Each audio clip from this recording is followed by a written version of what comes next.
Welcome, one and all. Bienvenidos a todos. Yo soy Patricio Pac-Man Perez. You are joining us today on a very amazing, awesome, life-changing episode of Life and in Between. And we're going to have to start this off with a little battle cry because we have a social justice warrior joining us today. He goes by the name of Raul Longoria. So on the count of three, everybody, let's give a quick little wah, wah, wah. 1, 2, 3. Wah, wah, wah. I have no idea where that's coming from. I haven't had coffee in a week, but I'm going to pass it over to the boss lady. Our maestra, Thank our you. profesora, Diana. Bring it. Muchísimas gracias, Patrick. Gracias por la introducción. Today we actually have a very special guest, an important guest, Raul. He's a social justice warrior, public servant, a former public school teacher. And I cannot say, I think that is like the most important thing. Our public school teachers, we have to love them, give them love. And he's from Eagle Pass, Texas. He brings a powerful perspective on what's happening, when policies meet people, and how communities can fight to preserve opportunity, belonging, and hope for their children. We have so much to unpack today. So many things that what's happening with the Austin closures. And I mean, we couldn't have any better person than Raul. So Raul, I know this was just a little small snippet that I just introduced about all the great things that you're doing. Please tell our audience a little bit more about you and what you're doing, la comunidad, para que ellos sepan lo que usted está haciendo y para que ellos entiendan por qué es tan importante que hablamos de esto, que están cerrando las escuelas en Austin. Sure. Muchísimas gracias. No, thank you, Patrick, Diana, for the introduction, this opportunity to speak with the community. Yo me llamo Raul Ernesto Longoria, but I go by Neto. You guys can call me Neto. Por favor. Neto. Yeah. So like you mentioned, Diana, I was born and raised in Eagle Pass. It's on the border. It's a very special community. I grew up on both sides, Eagle Pass and Piedras Negras. I moved to Austin in 2010, and I earned a Bachelor of Business Administration from UT in 2015. And well, like most first generation students, I didn't have the foresight to recruit while I was on campus. So I ended up moving back with mom and dad. And the largest employer in Eagle Pass is the school district. So it just seemed natural that I start working there. My aunt is a special ed teacher. My mom really encouraged me to do that in terms of job security. So I started substituting at a kindergarten pre-K center, and I was really good at it. It just kind of came really natural to me. I was part of a teacher certification program, and before I knew it, I was a fully certified pre-K teacher. It was a wonderful experience teaching in Eagle Pass, serving my community. And I was 1 month into the job when I was called into central office, and I started working at Eagle Pass High School. I was the high school life skills teacher, which is, I mean, polar opposites of the age and spectrum. But I'm really grateful for my time there, the community, the mentorship, and I knew I had my sights set on Austin. Honestly, I wanted to make use of my business administration degree, supply chain management. Honestly, I thought I could earn more money, and plus I was young, single, like I wanted to do some other stuff. So I started working at Austin ISD. And I think the wonderful thing about Austin ISD is they offer a dual language program. And I thought that was awesome. Not only was I a certified special ed teacher, but I could teach in Spanish too. And I have this unique perspective. I could also earn more money, double stipends. However, the moment I started working at Austin ISD, I was shocked. I was shocked in kind of like the worst way possible. I felt kind of alienated. Something was the matter. I had this perception of Austin and Austin ISD of being extremely progressive, well educated, well resourced, but there was a missing component and an element, and it's that community component and that element. It's non tangible, and it doesn't have to do with money, and it's something that comes naturally, as opposed to Eagle Pass that is considered low income, economically disadvantaged. We were a very tight knit community, and I had a great experience. Um, After working at Wooten Elementary for 5 years, I needed a change. I wanted a change. And I started kind of getting involved with the community, with local politics. I was interested in Latino representation. Um, from top to bottom, federal, state, local. And eventually, I made my way back to school. I'm currently a graduate student at the LBJ School of Public Affairs. And I wanted to have a bigger impact. And there was a lot of moments that led me to go back to school, but it's helped me get a grip. I thought I was losing my mind with this like political environment. And now like I've been equipped with the tools and the information that have helped me make a bigger impact for sure. But so really happy to be here. And we are forced with we're encountering a very serious situation here in Austin ISD at the moment with the closures, and it's an extremely complicated issue, and I can't wait to get into the details of it with you guys today. We're going to get into the thick of it. And from henceforth, you shall be known as Raul Luchador Longoria, because you are in this fight. We're tag teaming you in, like, go get him.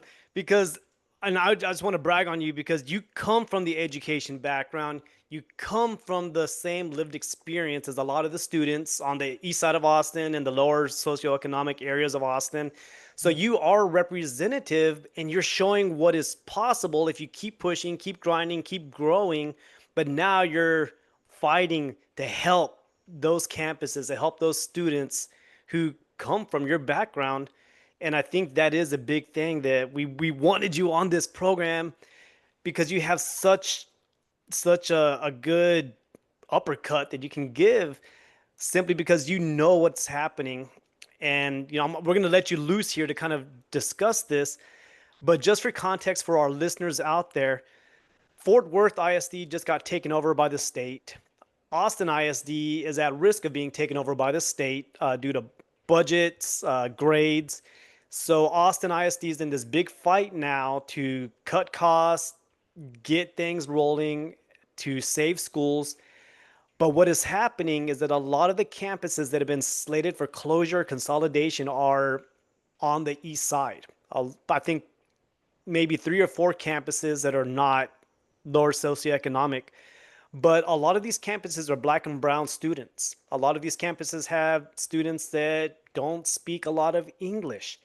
And so when these campuses are now at risk of closure, they don't have the resources to voice. The parents don't have the resources or the time to protest, to go to the rallies, to speak up. So leaders like Raul, people who are engaged, who are trying to step up and be that voice for those who don't have the voice, it's so important because we go to vote next month here in Austin on what's going to happen to these schools, what's going to happen to these deficits. And it goes all the way back. I'm going to just throw this out there. It goes all the way back to the 1920 city plan when they began segregating our city. They couldn't kick black and brown families out, but they could designate all the black schools are going to be on the east side. A lot of the black barbershops will be on the east side. And so you have this divide that was finally solidified when I-35 came down the middle, and we have east and west, the marginalized versus the wealthy. And so here we are decades later, still seeing the same type of oppression happening, the neglect, the closures. And that's why in a time like this, we need the Rauls of the world to step in and not just educate those in the fight, but help step up and let them know what they can do. So Raul, ding, ding, ding, there's the bell, let the fight begin. So how do we get here? Like, what led to a lot of this? Thank you, Patrick. Yeah, there's a lot left to unpack. And, you mentioned you started off with important context with the school closures, the school consolidations, and the imminent TA takeovers. And as a matter of fact, you mentioned Fort Worth ISD. It hasn't only happened in Fort Worth, but it's happened recently in Houston ISD and also in Beaumont. And you mentioned for a variety of reasons. I believe that TA can take over a school district if one single school receives 5 unacceptable ratings or an F rating, just one single school. So I believe that's a broken mechanism. It puts a lot of pressure on the school board trustees and the superintendent to remain in control or in local autonomy, which I think is very, very important. And you also mentioned you mentioned some like budgetary issues also. I believe that's a reason why Beaumont ISD was taken over also for budgetary concerns. However, I've recently heard from trustees in both of those school districts that the school board has come in and kind of like cooked the books. There's not the same accountability mechanisms for them and their board of managers as there is for the trustees and the superintendents now. You also mentioned the schools that are in jeopardy right now. They're mostly on the east side. And recently, a map was shared with the community of the schools that had received unacceptable scores or F ratings. And like you mentioned, I-35 is the dividing line, the boundary, the red line between West Austin and East Austin. If you take a look at that map, everywhere west of I-35 receives A's in accountability ratings, and everything on the east side receives F's. And historically, like you mentioned, I do think that has to do with underinvestment in the east side community, under-resourced, just lack of time and attention on the east side. And before we go on, I did forget to mention that the last 2 schools that I was working at were Mendes Middle School and Martin Middle School. And that was a different role. And I wasn't a teacher in either of those positions. I was a substitute teacher, and I was also the parent support specialist at both communities, the proud parent support specialist. And I wanted to gain a different set of skills, a different vantage point about what the community can do to support students or families and education. And man, I worked with a great group of leaders in the Department of Family and Community Engagement. I've worked alongside wonderful organizations, passion-driven, mission-driven, Austin Voices for Education and Youth, Communities in Schools, and a whole slew, alphabet soup of community organizations. But the last school that I was working at, Mendes Middle School, is unfortunately under a charter school program. So the school district at that point, over 3 years ago, relinquished control because of these same issues of accountability. And Mendes only offers 7th and 8th grade. And then Martin Middle School also only offers 7th and 8th grade, which, has broader implications. But we can kind of get into the details of that a little bit later too. Yeah. So there's a lot. There's a lot. That is a lot. And well, let me ask a question. And for those, our listeners, los que están escuchando en este momento, because I know both you and Patrick talked about that the state, the TA will take over, they have taken over. Para las familias que están allí, están pensando, ¿cuál es la diferencia? ¿Por qué es importante? Why? What's the difference? What's the importance? Who cares who does, if it's the TA or the state that does it? I don't understand. Explique por qué es importante y la diferencia, por favor. Sure. Gracias.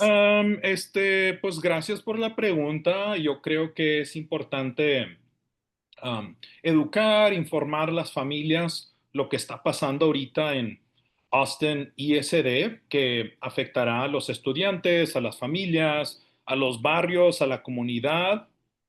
Um, para mí, me gusta explicarlo en dos diferentes temas o de dos diferentes lados, en el lado del Estado y en el lado local. Y primero hablaremos del Estado.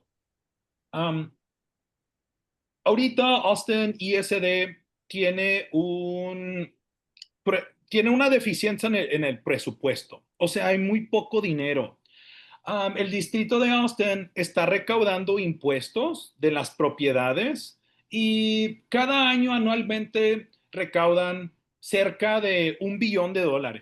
Pero debido a unas leyes de los noventas, el estado toma la mitad o más del presupuesto y lo toma para todo el estado y se lo manda a otros distritos, otras comunidades con menos recursos. Ok, ese es el problema número uno. Y el segundo problema es de los exámenes o las calificaciones que reciben las escuelas cada año.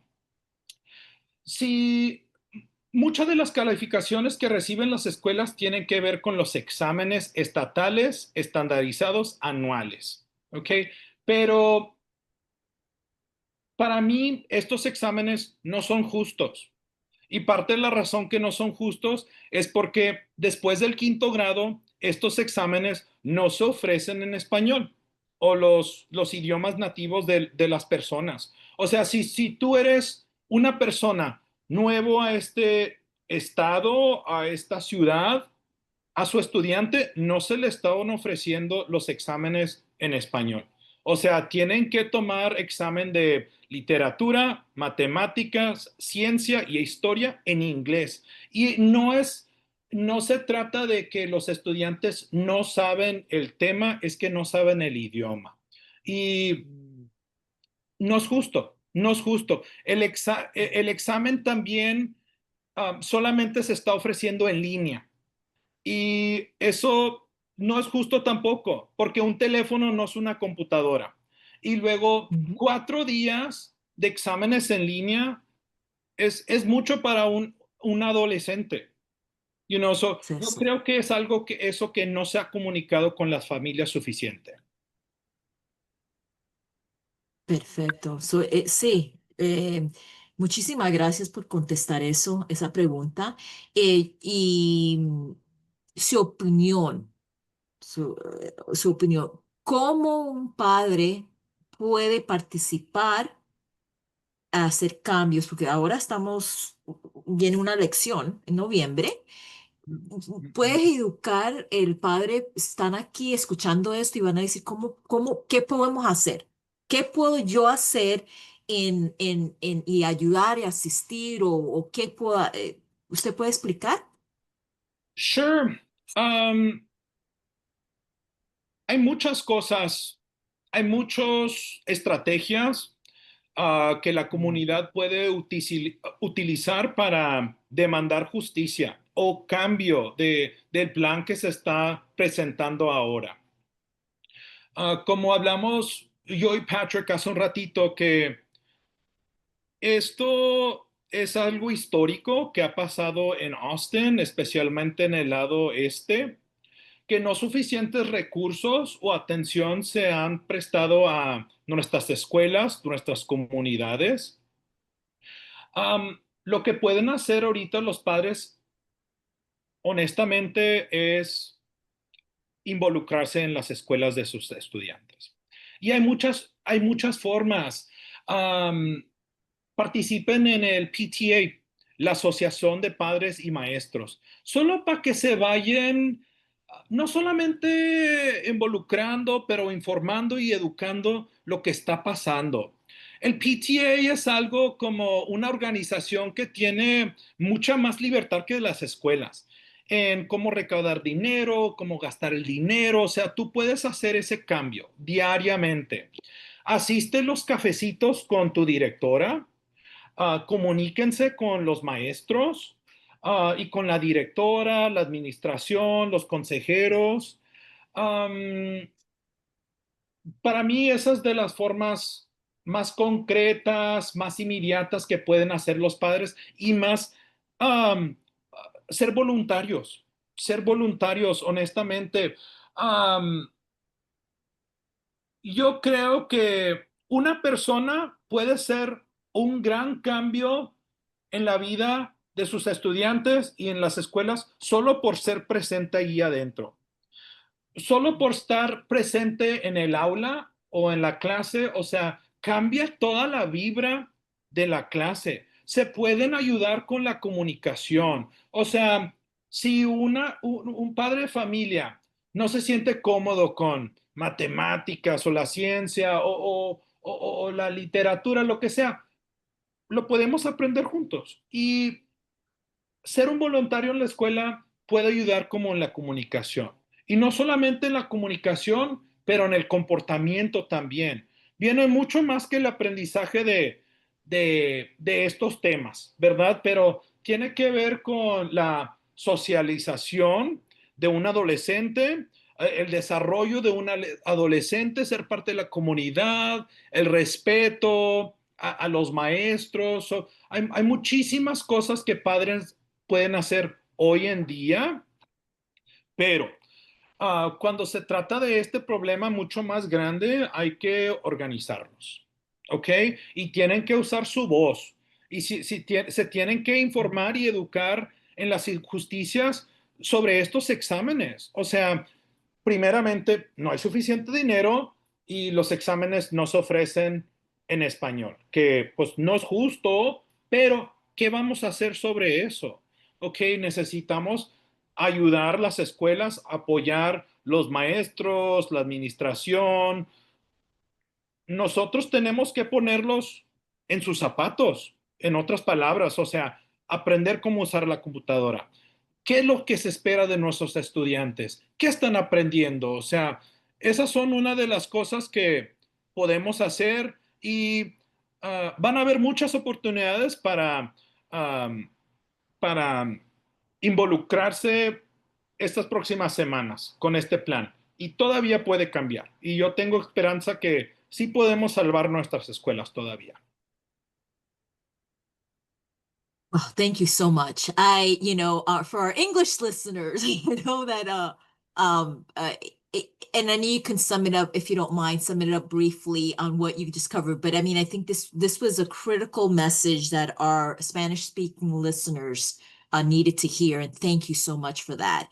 Um, the initial question that I asked was, how do you get involved? What do you need to do? For those parents that are asking, and that includes our English speaking parents that are out there. Sure. Um, Walk through the doors of those schools. Go through the doors, knock on the doors, talk to the school admins, talk to the counselors, talk to the teachers, email them, call them, communicate with them. There needs to be something. And some sort of involvement, interest in the education of your child, but in the school community, in the health of the school community. I mentioned the PTA. Um, the PTA is more nimble than the school. I feel like there's a lot of passion and purpose in PTAs. You get to work alongside community members that are different from you. You're able to fundraise money and you're able to spend money on things that schools or school districts cannot. There's red tape. If you like to celebrate Thanksgiving, Christmas, Valentine's Day, those cultural things, you can spend the money on that. But coming up with creative solutions. And I mentioned even like volunteering. I think I think I would love to see more parents inside the classroom, and I would love to see parents in the hallways. And I mentioned that even just one's presence in the classroom in their hallways makes a world of difference. It brings in this sense of community and responsibility and accountability. You start to see familiar faces or unfamiliar faces, and you start developing relationships like care for each other. And Well, when it comes to this issue, as far as like the school closures or consolidations, there's gonna have to be a much more concerted effort to educate and inform and engage families who have been misinformed or just kind of kept in the dark as far as the lack of funding and the accountability systems. But we're going to need to focus on this urgent issue and what the school district can do right now.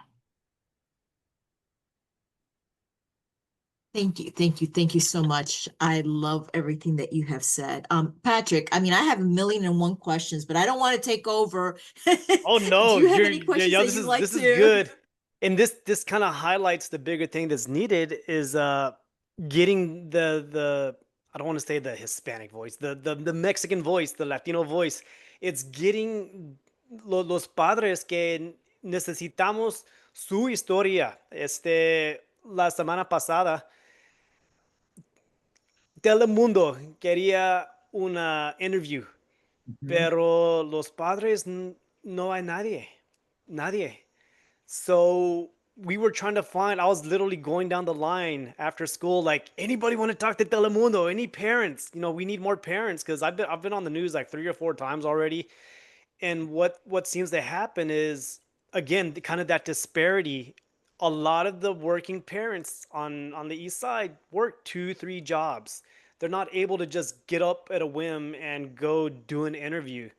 And so trying to organize, as Raul was saying, trying to get people to voice up, because a lot of shy parents were like, no, no, no. It's like, come on, con ganas. We need someone to just get in there and speak. Raul, and I'll ask this: have you found a way? Because I've seen this, especially like in El Paso, down in the valley, that a lot of times it seems like it's just seemed to me that it's more like, oh, pues ni modo. It's que será será. This is just how it's going to be. We'll be fine. Just take care of your immediate family, but getting involved into the bigger picture, that always seemed to be like pulling teeth.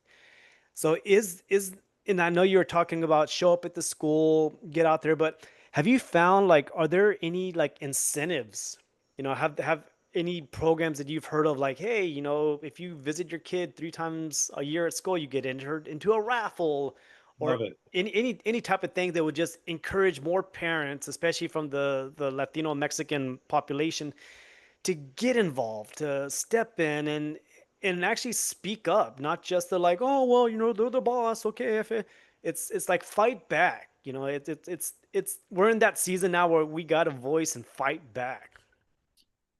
I think it's a great question. I love that point that you brought up as far as like incentivizing parents to participate. And that is something that parent support specialists do regularly.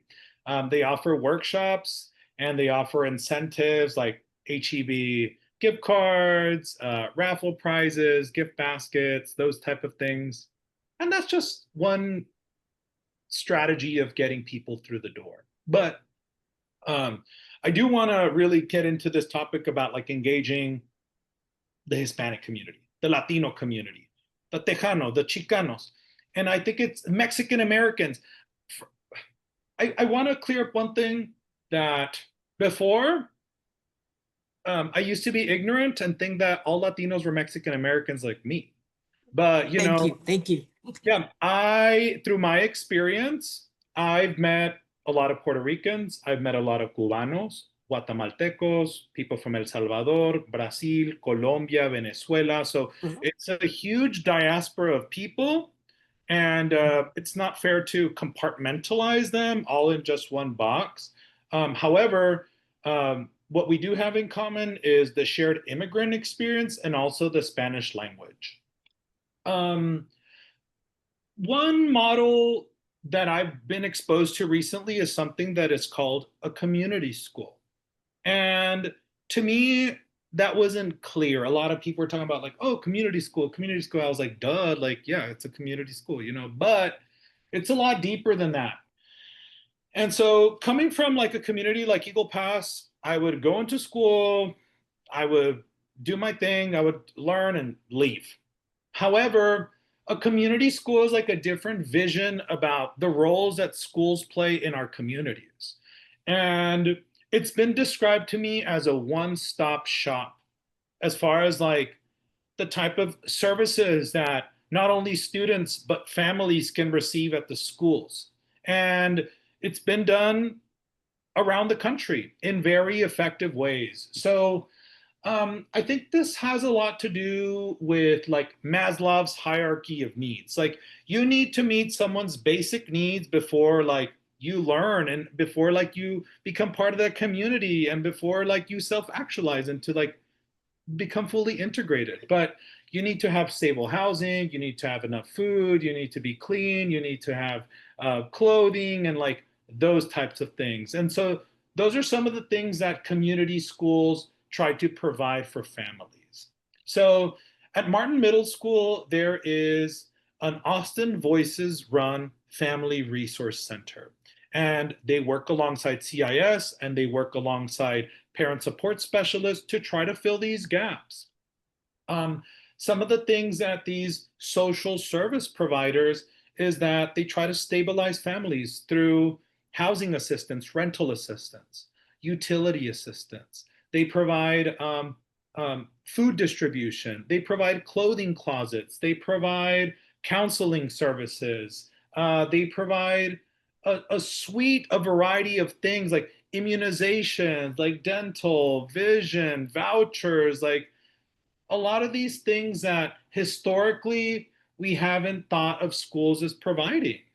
And, you know, as a former educator, I did realize that the role that schools play in our community, you know, they really level the playing field in a lot of different ways. Like not only do they provide an education, but they provide transportation and they provide food and they provide warmth. They provide a cool place to stay, like when it's hot outside, and a variety of many things that schools provide for our communities and our society.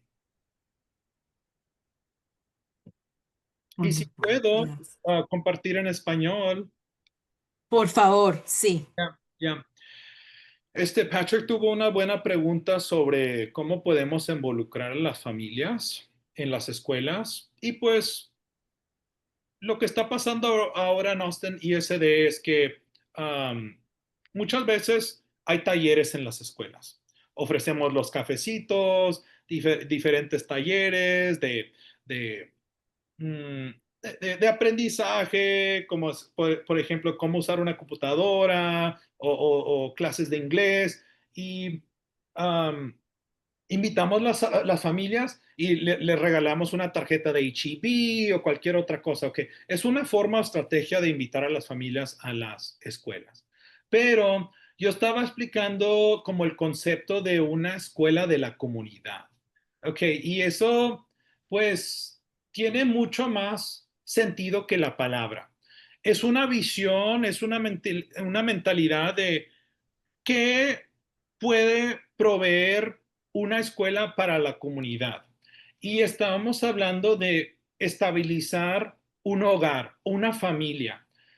Si tú eres nuevo a este país o hay instabilidad en tu hogar, las escuelas son el recurso número uno para las familias.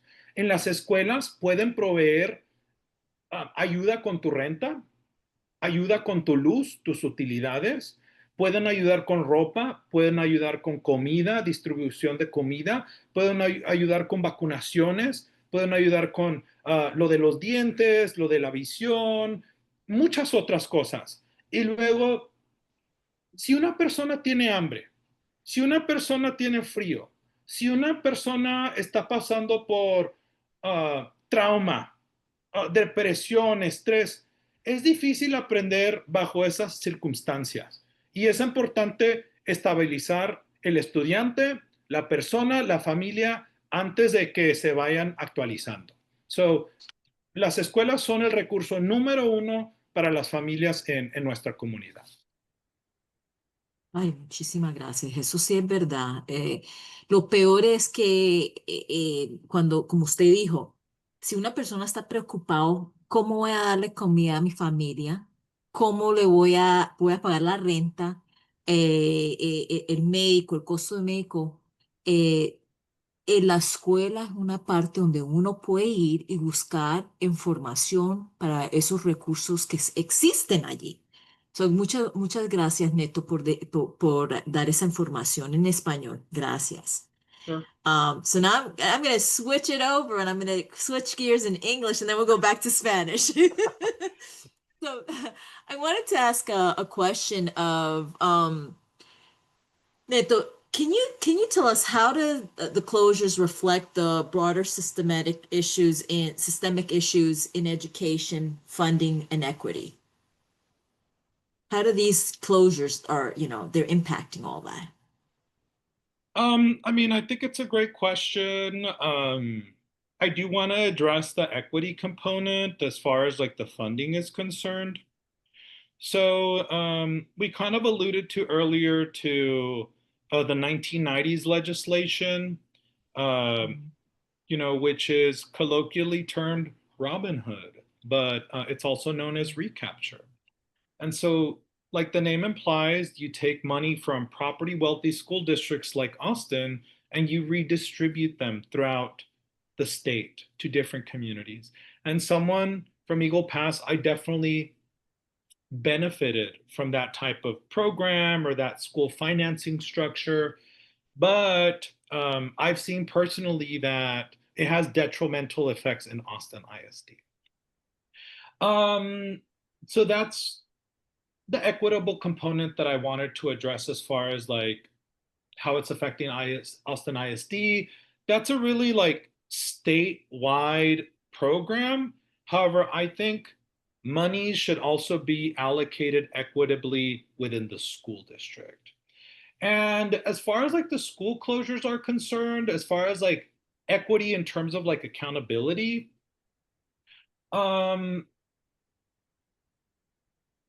I like to speak from experience, from like a human-centered approach. I don't think enough has been done to support our teachers, especially on the east side, those who are constantly having to support English language learners, newcomer families, low-income families, Black and Brown communities, pretty much. And well, like I mentioned, when I set foot into Martin Middle School, I knew that it was a very special place. I took a look at the young faces of all like the beautiful young students, but I was shocked that none of the teachers spoke Spanish. I was shocked that none of the teachers spoke Spanish.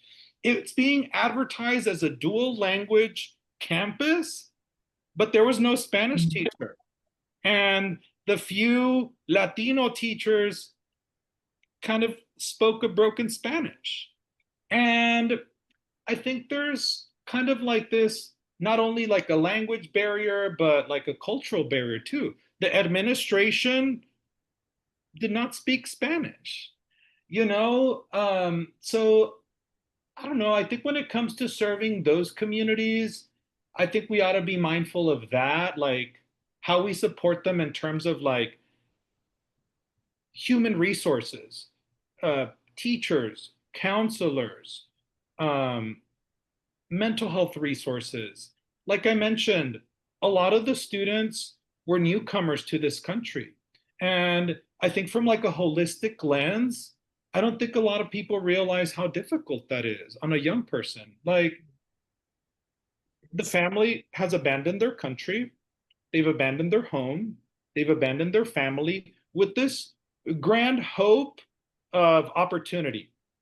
However, when they come to a place like the United States and Austin, it's a totally different lifestyle.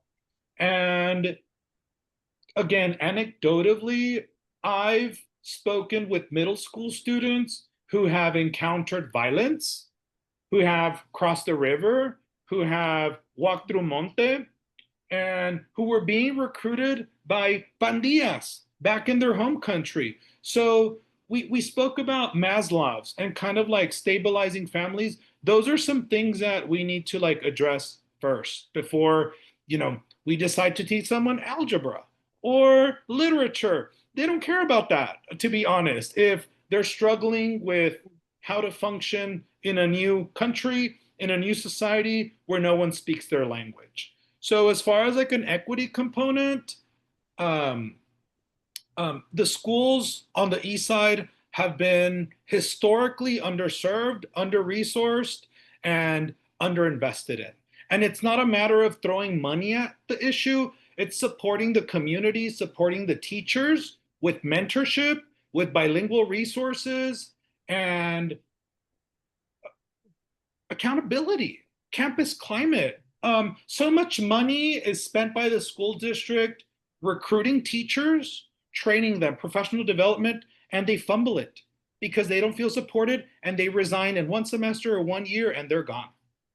And yeah, there's this constant turnover, which it's not helpful in community building. And yeah, yeah. And I want to kind of piggyback off of that. So that you got the turnover, you have kids who pretty much have PTSD just getting to this country, coming to a country where they can now be targeted by ICE raids and so many more factors. CBS did a story yesterday, which is really cool, that after all the stuff going on with the school closures, they finally got around to, well, we want to hear what the kids think. And so they followed some of the kids to school, got their stories. But from your experience, what have you seen as far as just the emotional well-being of kids? You know, when closures happened, like at Mendez, what was that climate like? What was it like when kids have to go to a different school or they just opt out altogether? Like there is no simple just like, okay, well, new campus, new year, here's your star test. That there needs to be that time to like regather the spirit. Certainly. Well, to be totally honest, I haven't been in close contact with students recently or lately, you know, that they've been exposed to this news of the closures. But, you know, kind of given their history of like displacement, gentrification, erasure, immigration, I think they're probably disillusioned.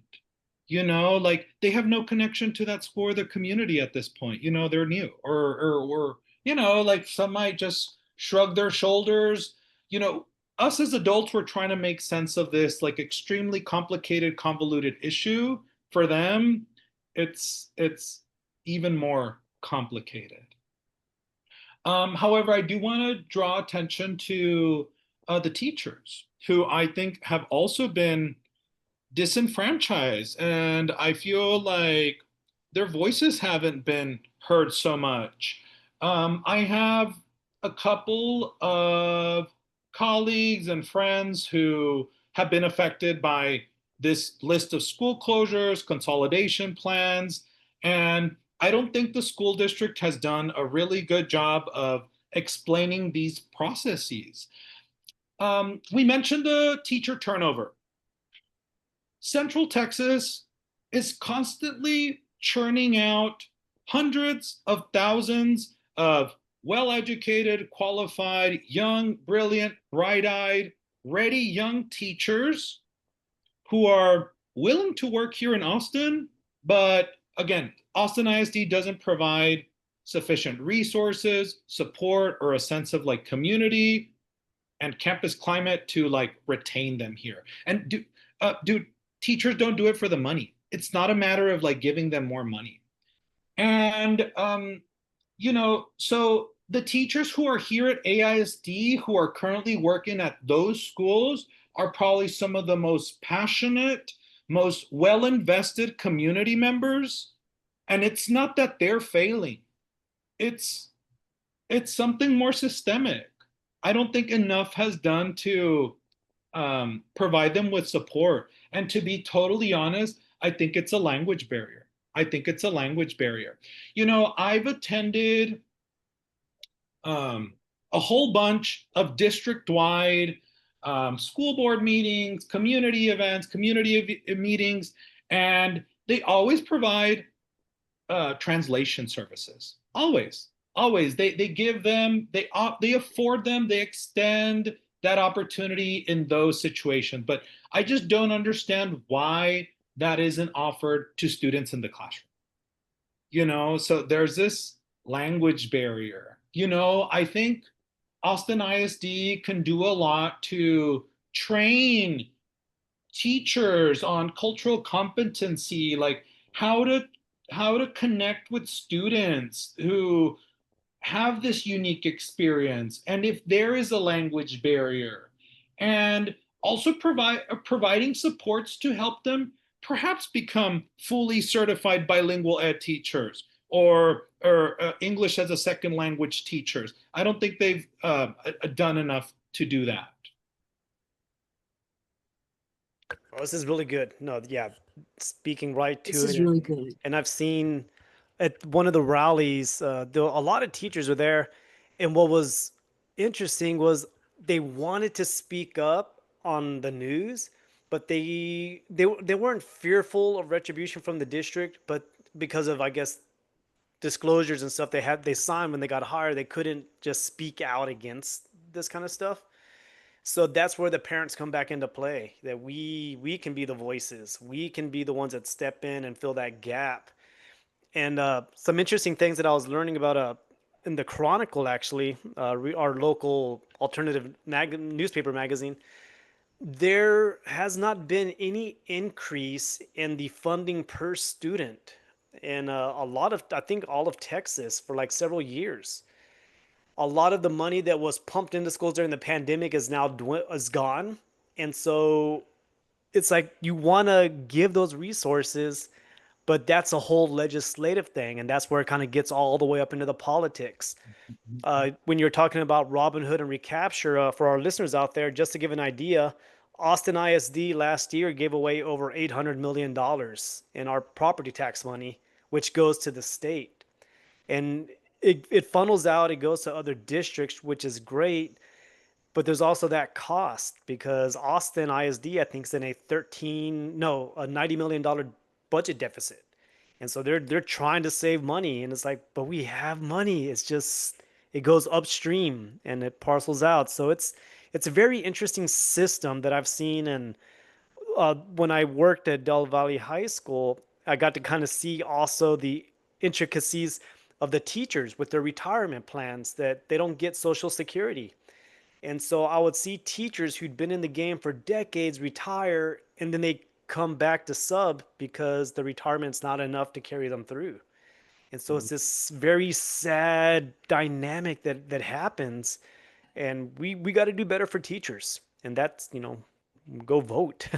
Absolutely. Well, I do want to, again, like from a former teacher's perspective and what is happening now, I think it's completely disrespectful, the way that the school district has approached these school closures. Like I mentioned, there are teachers at Martin Middle School who have invested 20 years of their lives serving that community. And based off of TA accountability, they're unacceptable, or they're failing. And even according to the local school district evaluation or assessment, they might not meet a highly qualified or high performing teacher, which I don't think it's fair. There was a school district trustee um, who commented on this, who may be a teacher, was a former teacher.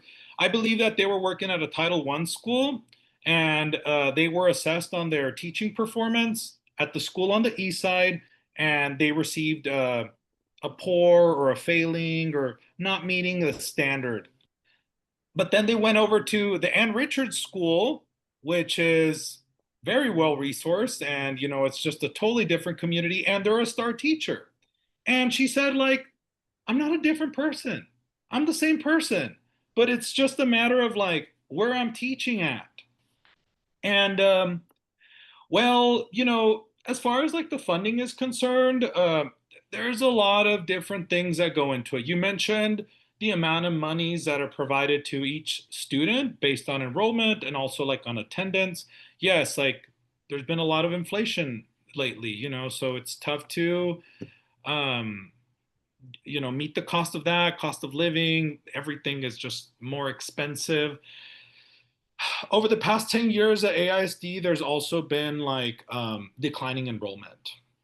And partly this has to do with alternatives, charter schools, private schools, homeschoolings. And I think COVID introduced this opportunity, for people to really rethink about their options. And, we mentioned the turnover, the vacancies. When there's vacancies, teachers are overburdened with work.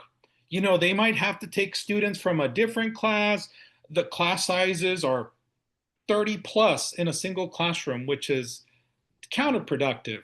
And special ed teachers with their IEPs overburdened with that, and that leads to burnout. And well, it's just it's an interesting situation. I think it's a matter of the school district not providing good service. In some instances, not good service to newcomer students, to English language learning students, to special ed students. And we need to stop pointing the finger at the state. I get it. I get it. I get it. But there's things that we can do now. And we spoke about like the amount of nonprofit organizations that can help. And it's not easy. We need to create systems where they can easily integrate into the schools. It needs to be thoughtful. And yeah, you mentioned a lot of retired teachers. They could come volunteer. It sucks. It sucks to say, and it's sad, but they can come to volunteer. The Austin Council of Parent Teacher Association. It's like, I mean, they're a strong organization. We mentioned CIS, Austin Voices in Education. There's Con Mi Madre. There's Latinitas. There's a whole slew of after-school programs, before-school programs to provide enrichment to these students. It's not always academic. I see a lot of the value in cultural competency. I see what art, music, sports can do to transform the life of a young person. Music transcends language, and you can communicate to someone in a different language through music. Art, a form of expression, validate their experiences and their feelings. And sports, community building, showing up for each other, physical exertion, mental therapy, physical therapy. There's a lot we can do, but we need to engage more people in these conversations to come up with creative solutions. Neto, I love what you're saying, and I hear my Spanish listeners saying, ¿qué dijo? Mía, ¿qué fue que él dijo? ¿Qué? Explícame, ¿qué entendió? Can you translate that in Spanish? Because what you just said was amazing. Sure, thank you. I think it was Patrick that posed the question. Can you reiterate the question? Just kind of remind me a little bit.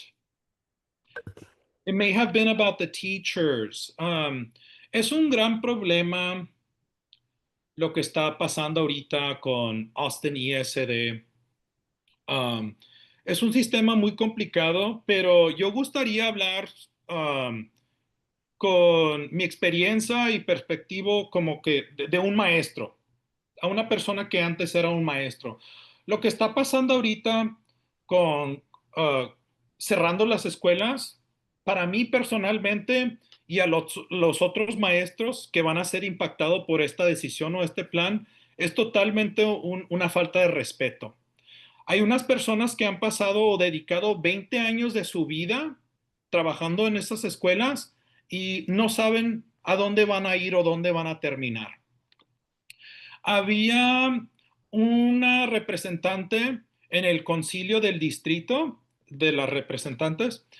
Ella estaba explicando sobre su experiencia trabajando en una escuela título 1 o de bajos recursos y alguien le hizo una evaluación donde ella no estaba cumpliendo con las expectativas de una buena maestra.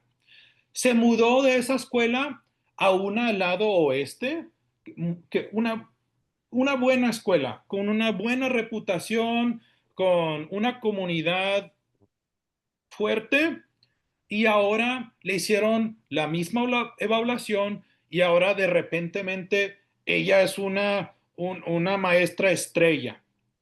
Pero ella dijo como que yo soy la misma persona, yo no he cambiado, o sea, ser maestra, o sea, se trata que no estamos apoyando suficiente a nuestros maestros en los lugares donde lo merecen o lo necesitan más.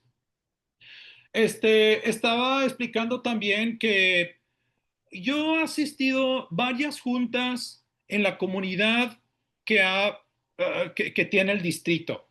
En el distrito, cada vez que habla el superintendente o algún representante del concilio del distrito, siempre se provee ah, interpretación en español, en vivo, siempre.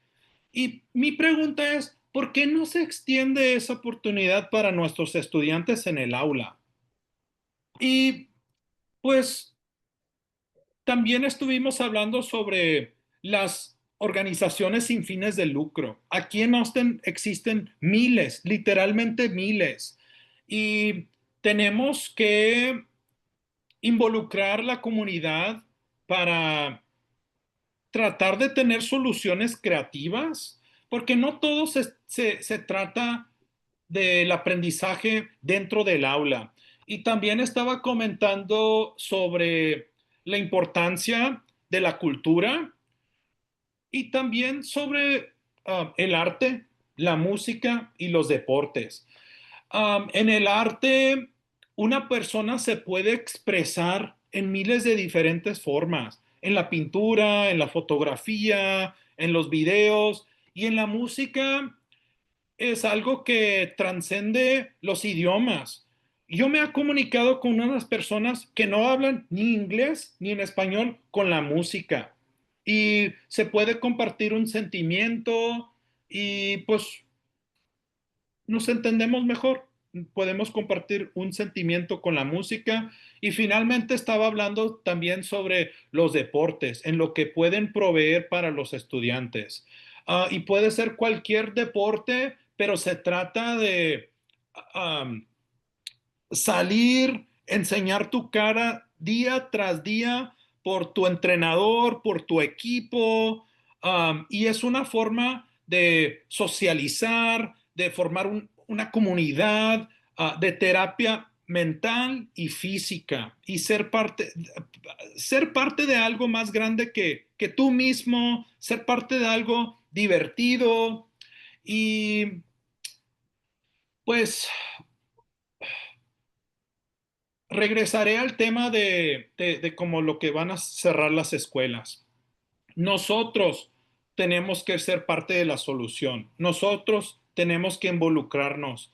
Nosotros tenemos que ayudar a los maestros, a la administración dentro de las escuelas. Nosotros tenemos que ayudar a nuestros estudiantes y al futuro, y pues nunca olvidar de las razones o los sacrificios que hemos hecho por mejorar las vidas de nuestros adolescentes. Yes, yes. Oof, love that. I love that. I love it in Spanish and in English. You just like said that so eloquently. Thank you. Patrick, do you have something to ask? Because I have a question, and I can hold off until you ask yours if you have one. No, I think I'm good. I'm just getting so much, and I'm just like I'm ready to like go do something. It's like you can talk so much, but then it's like action. So I'm ready to go start canvassing, getting some support from our parents. Yeah. One thing that you did say, Neto, that the way that this has been handled and is kind of very disrespectful for the teachers, like the communication, and this could have been handled differently, you know, by the school leaders and the district. I mean, how do you think what would have been the best approach? From your, but this is more of your personal opinion that I'm looking at. that how this communication could have been handled differently, because it wasn't really handled properly at all. Agreed. And I mean, I'll speak anecdotally on two different instances of friends and colleagues who work at these schools who are forced with, they've been shared these unacceptable F ratings. On a couple of instances, they had district admin come in to speak with the staff, and, they've kind of informed them about the unacceptable ratings and the turnaround plan. I think the turnaround plan is what is due on November 21st. However, it's also been framed as like a restart. It doesn't, like, it's been framed in so many and packaged in so many different ways. That same colleague told me that the school district came back and told them that they would have, I mean, technically they're all going to get fired and they're going to have to reapply and they're going to be leveled or placed somewhere else. So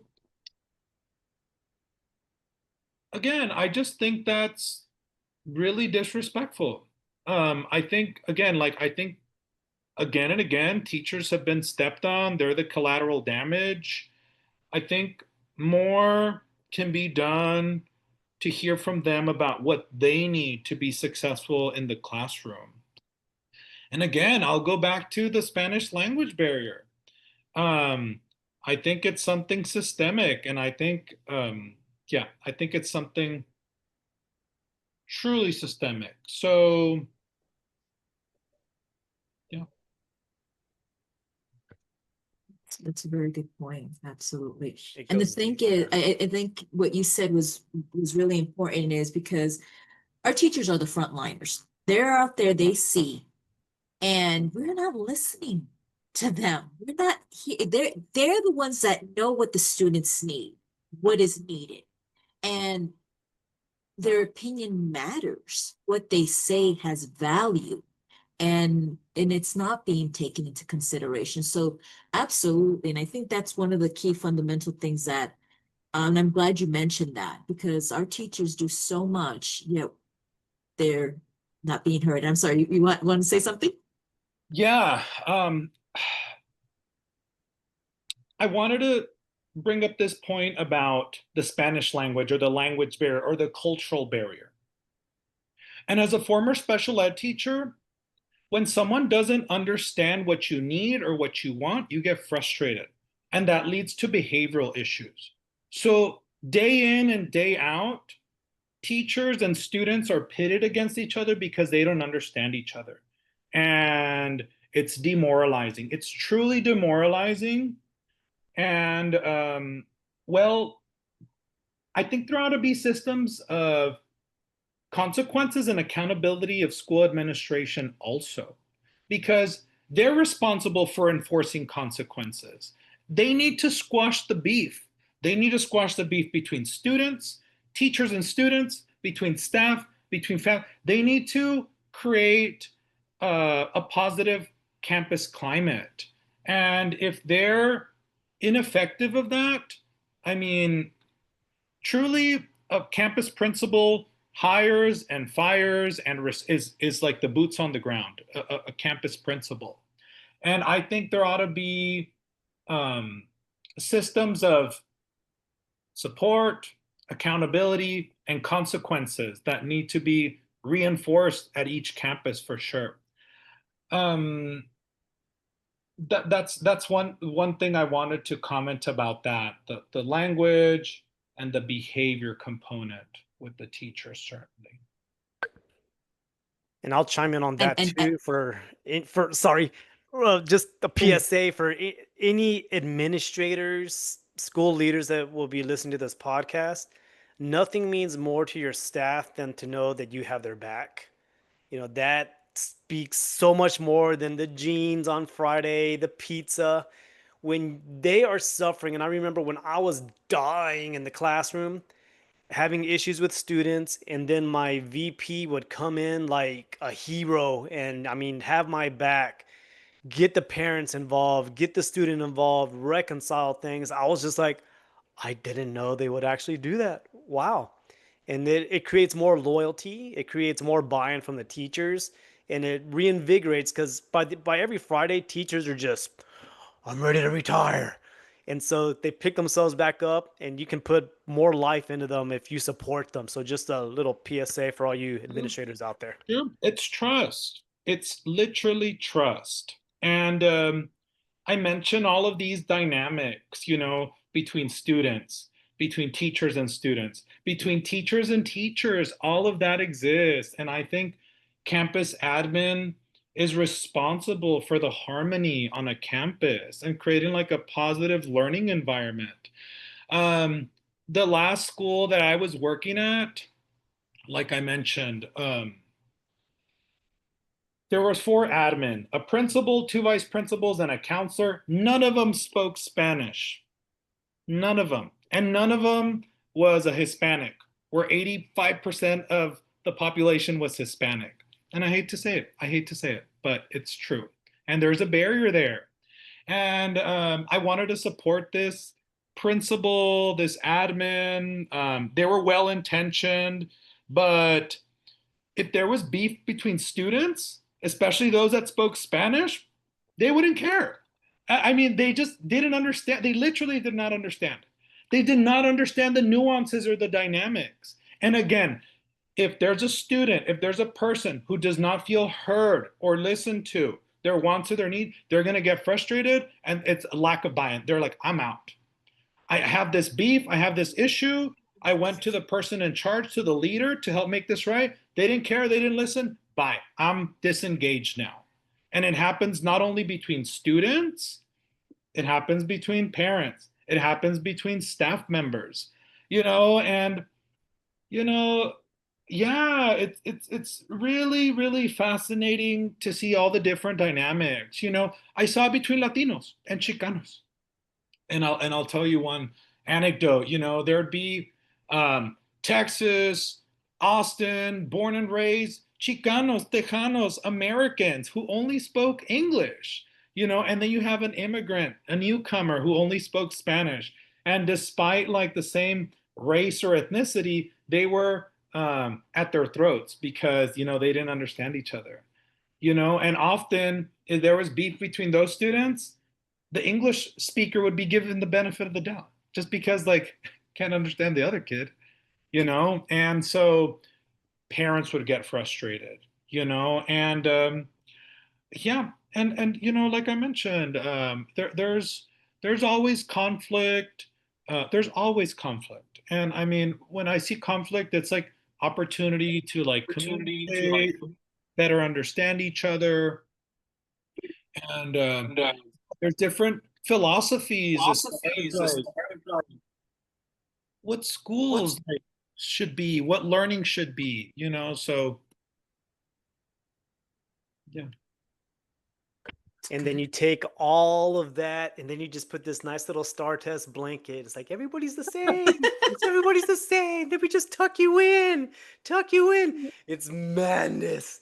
It's madness. It's just I don't know. I don't even know the word. It's and like you said, it's the Hispanics, Mexicans from the Valley will be a lot different than Austin, than El Paso, than New York. Funny Mhm. story. You keep mentioning CIS. I was good friends with Sharon Aguilar back in the day, before Sharon Vigil, and we went on a trip. Me, her, and another friend went down to Puerto Rico, and I can't speak Puerto Rican Spanish. I could not keep up with it. So then I was like, okay, Daniel, you're up, because we were trying to order from this restaurant. So he speaks Spanish and he's from San Antonio. Same thing. He's like, so it's like, Sharon, you're like fluent. You go. And she's like, I can't understand. They speak so fast. I was like, yeah, Dialects. it's different levels. Yeah, different dialects. Yeah. I'm sorry, go ahead, Neto. Well, Patrick, you touched on this topic of the STAR test, and I'm going to play devil's advocate for a moment, and because I'm good at taking tests. I'm great at taking tests, and but it's not about me. it's not about me. I'm one in a million or whatever. And I think about these systems of like standardization and they're the accountability. I feel like they're ways of like measuring and controlling. However, like I've also been exposed to some very um, liberatory like processes and systems, there are other ways of measuring like success. And when it comes to measuring progress or mastery of a certain objective or a topic, we can recommend perhaps like project-based learning, semester-long project-based learning. It doesn't have to be one standardized test in one day in a matter of 8 hours. No one learns like that.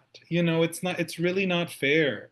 Um, yeah, there's different ways of measuring success. And as a graduate student, never, ever, ever have I been exposed to a multiple choice test. Ever. Ever. This system or process of distilling 6, 7, 8 pages worth of text and trying to make inferences off of it through multiple choice, it has no practical use. It really has no practical use. So, um, yeah, project-based learning, I think, or project-based exam or evaluation, I think would be a little bit more practical. You also mentioned more of the technical skills, just something a little bit more holistic. There's different ways of doing it. Yeah. And that's the crazy thing is that a lot of things that I've been reading are saying that we're teaching kids to thrive in a world that is no longer existing. That AI is getting rid of all the well-paying jobs that so many kids went to college for. But at the same point, if we could teach the critical thinking, you can't do critical thinking when you have four multiple choice. And I'll say this is a debate my wife and I always have. So I got my degree, but it was all regurgitation.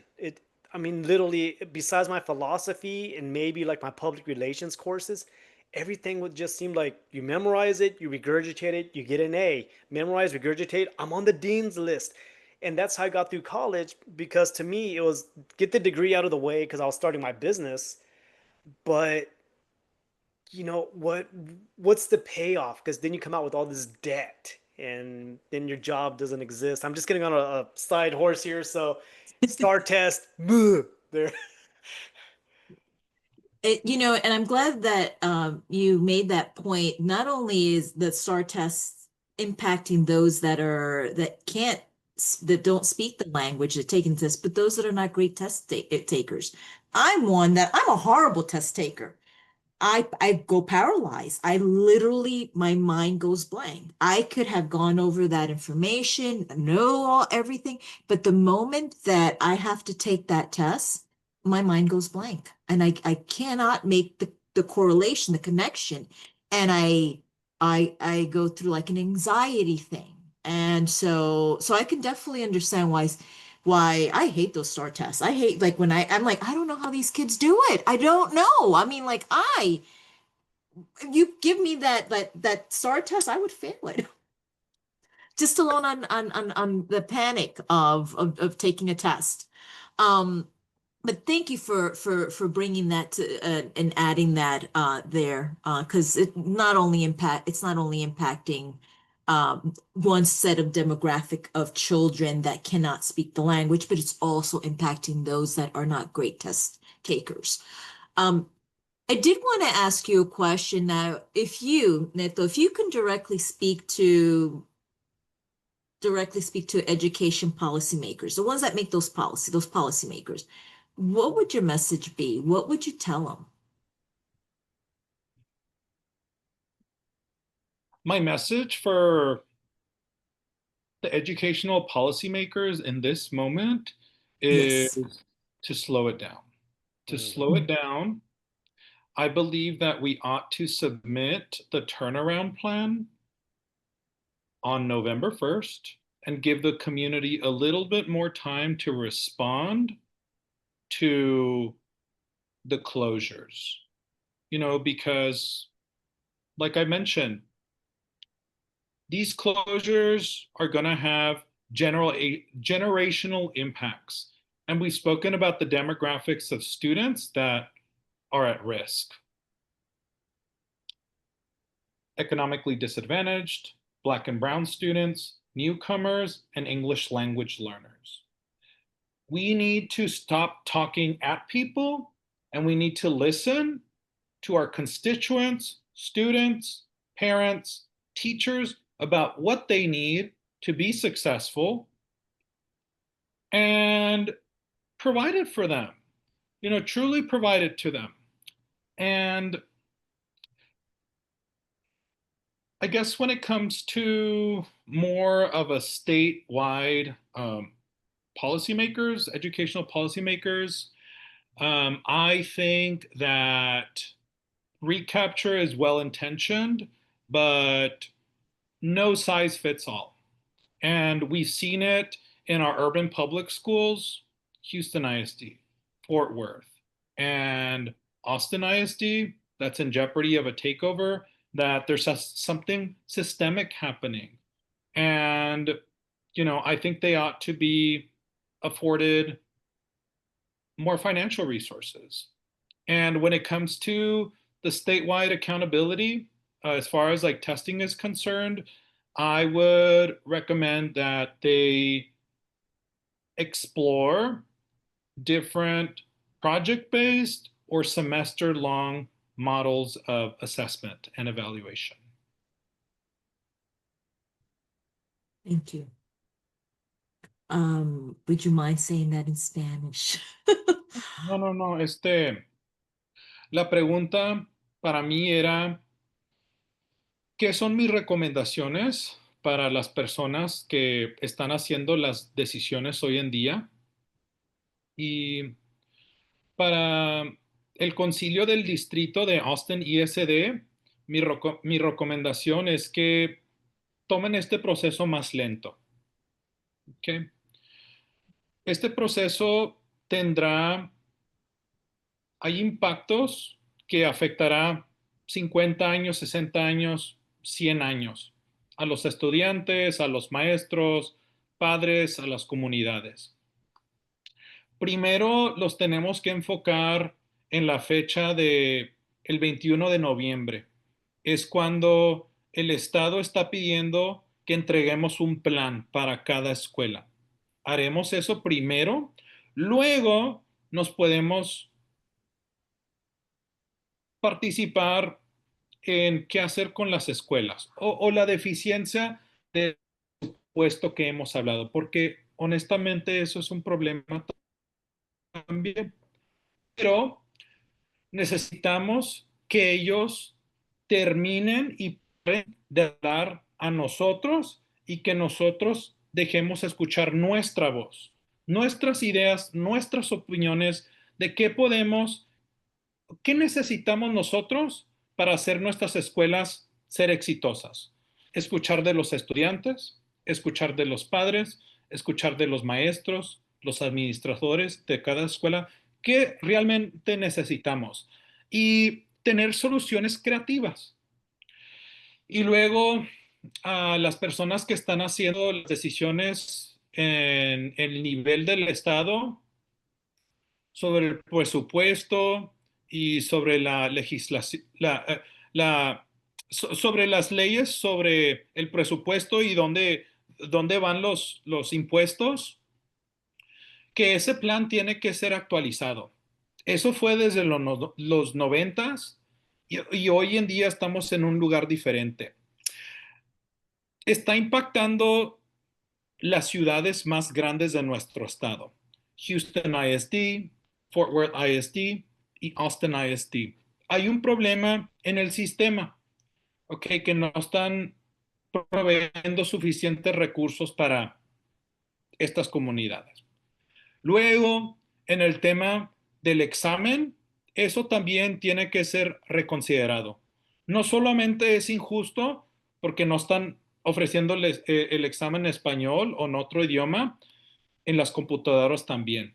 Hay otras opciones.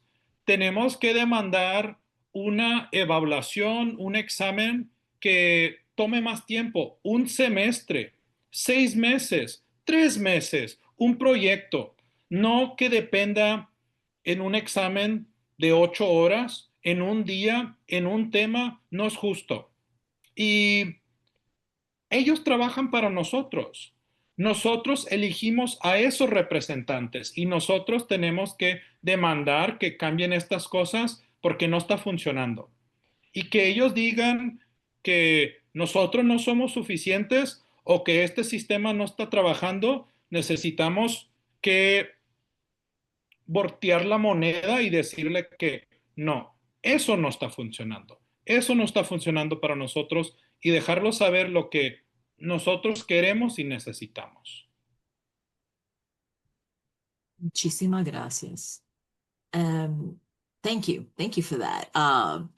I know that and I'm kind of just gonna go sidetrack and talk about something else that you mentioned earlier to me and kind of I know that it's very important that we elect officials, the right officials and all that. I know you kind of shared something with us about some future plans that you have. Can you dive into that and tell us and share that?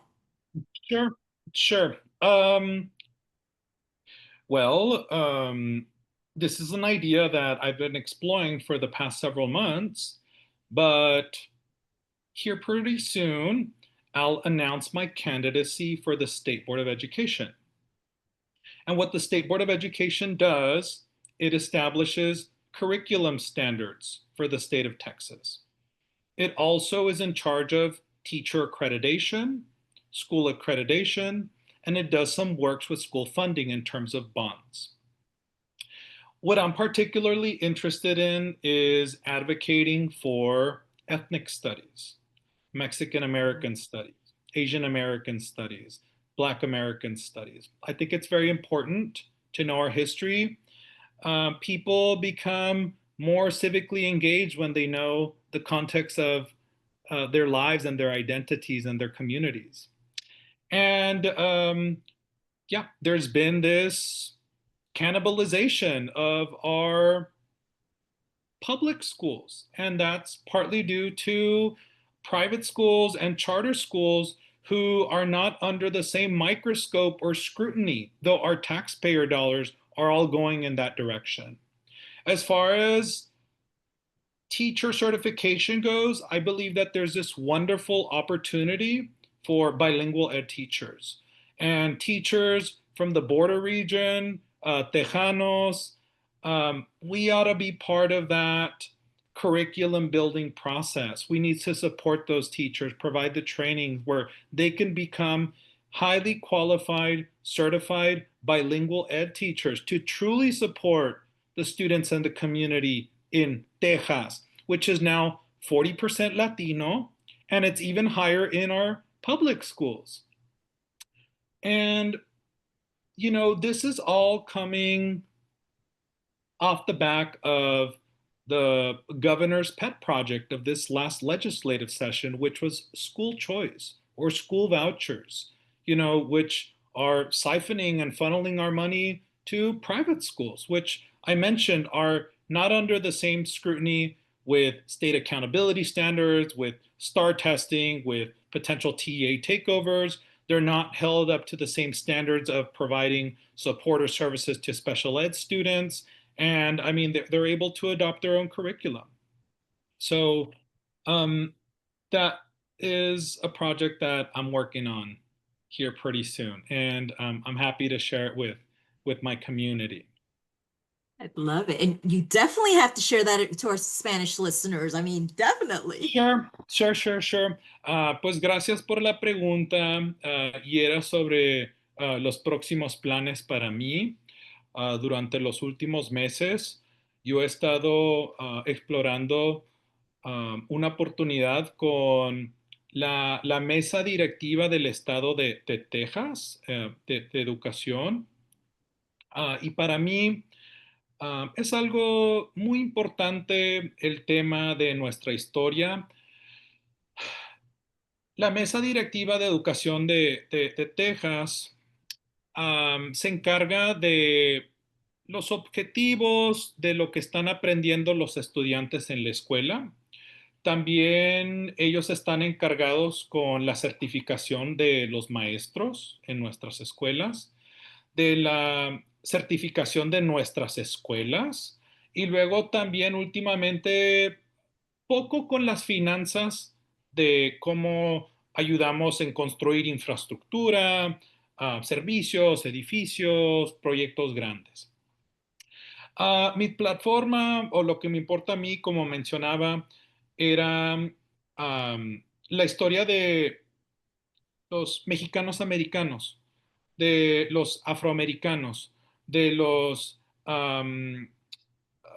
de, de- de la gente asiática. Ok. Cuando entendemos nuestra historia, entendemos mejor nuestra identidad y nuestra comunidad y nos involucramos más en nuestro sistema de gobernanza.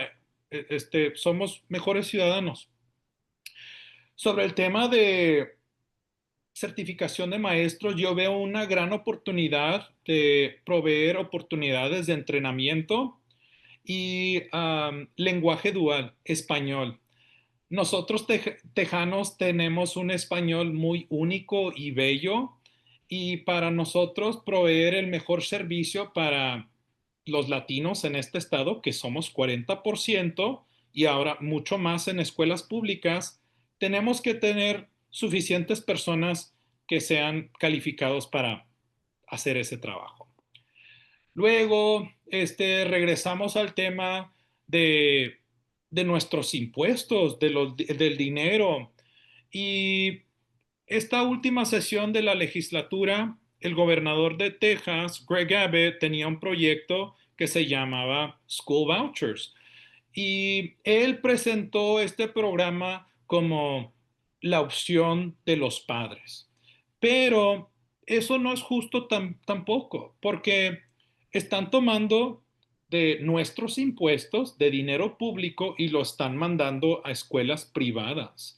Esas escuelas privadas o charter schools no tienen los mismos sistemas de exámenes que se requiere a escuelas públicas. O sea, no es justo y aparte, esas escuelas privadas pueden discriminar si su estudiante o su adolescente no tiene la misma religión o si no tienen los mismos pensamientos que el grupo más grande. Y también si acaso tiene una discapacidad, tampoco ellos no tienen que proveer los mismos servicios o la misma calidad. Y luego, aparte, ellos pueden escoger cualquier objetivo que ellos tienen en mente, que ellos le hagan la prioridad. Así es que ese es un proyecto que tengo en mente aquí en los próximos meses y pronto haré un anuncio público. Y espero su apoyo, su interés, espero educar y informar a la gente sobre la importancia de este rol de representante en la mesa directiva de educación del estado de Texas. Muchísimas gracias. Thank you so much. Wonderful. Great. We're so looking forward. And when do we anticipate that to take place, the voting for that?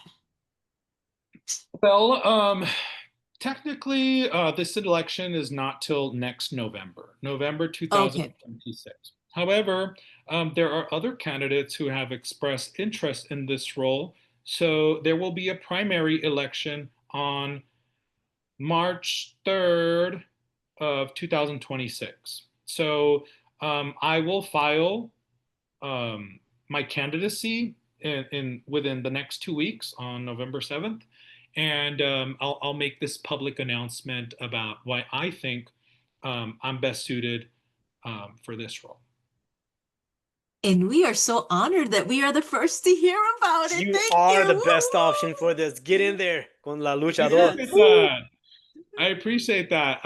It is the first time I've spoke about it publicly like this.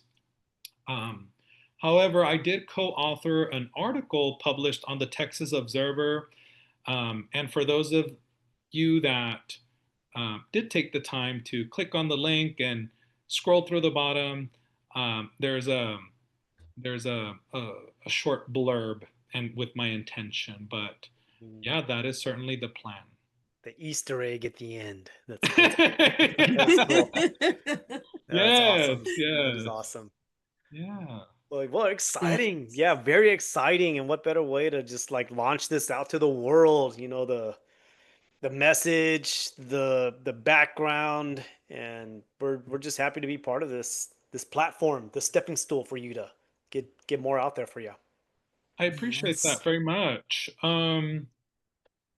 Again, I think this is where I can be the most impactful at this moment.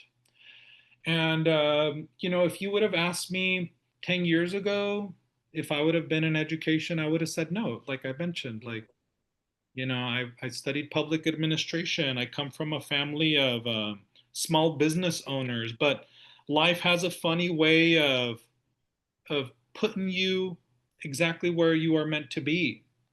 And as a former special ed teacher, advocating for students and for people with disabilities, those without a voice, almost sometimes literally.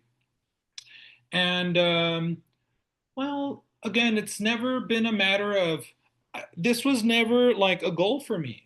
It was never a goal for me, but the issues and the circumstances have kind of led me to this position. And yeah, I think there's certainly um,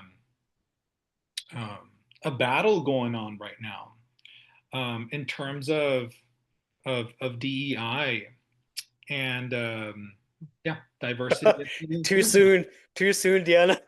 Ah. I know. I lost my role because of that. I used to. Really sorry to hear that. I'm really sorry to hear that. It's systemic. It's happening in our public schools. It's happening at the university. It's happening nationwide. And pues, we're fighting back. Exactly. That's what we got to do. We got to use as many platforms as possible and speak up against it. And I love the fact that we have you on board today and talking about this. And just to, I don't know if Patrick, if you had anything else to ask I was gonna before say I pass. whenever you get your campaign T-shirt, that should be your slogan: "Fight back." That's I have something in mind. I have something in mind, and I'll make sure to share with you guys for sure. Yeah, and I really appreciate this opportunity. But I guess as a parting message for the audience, and especially for families being affected by this school closure and consolidation plan, is that we still have time left to mobilize. I have hope that we can save the schools on the east side that are affecting our students, our families, our teachers, our communities. We still have an opportunity to make an impact on this draft plan. And we need to make our voice heard and demand that the school district provide us with the resources necessary to uh, perform well, not only on this unfair statewide test, but on a daily basis. Thank you. Thank you so much. Thank you for that. Would you like to share that final message in Spanish? Sure. Tengo un último mensaje para nuestra comunidad, especialmente los que han sido afectados con este plan de consolidar las escuelas y cerrar las escuelas. Todavía tenemos suficiente tiempo para dejar escuchar nuestra voz, nuestras ideas, nuestras opiniones, para afectar cambio en el plan final. Necesitamos dejar saber lo que necesitamos para nuestros estudiantes, las familias, los maestros, la comunidad, no solamente para ser exitosos en este examen, que no es justo, pero cómo ser exitosos cada día y formar mejor futuro y comunidad. Muchísimas gracias. And thank you so much. And Patrick, thank you everyone for being part of a Life in Between today. This was a wonderful, informative, and very, very important topic that we were talking about today. And we will still continue spreading the message. It's very important. This is something that we just don't want to speak once about it, but we want to continue the conversation. Patrick, for our listeners that want to continue listening to us or want to subscribe, tell us, where can they subscribe?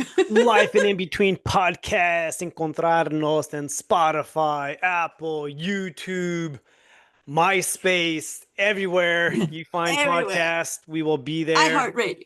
iHeartRadio, and you can always shoot us an email at lifeinbetweenpodcast@gmail.com. I think no podcast at the end of that one. lifeinbetweenpodcast@gmail.com. Yes. Yeah, there you go. So we'd love to hear from y'all. Send us your messages, spread the word. We have many more episodes lined up, and wherever you are out there, keep on fighting.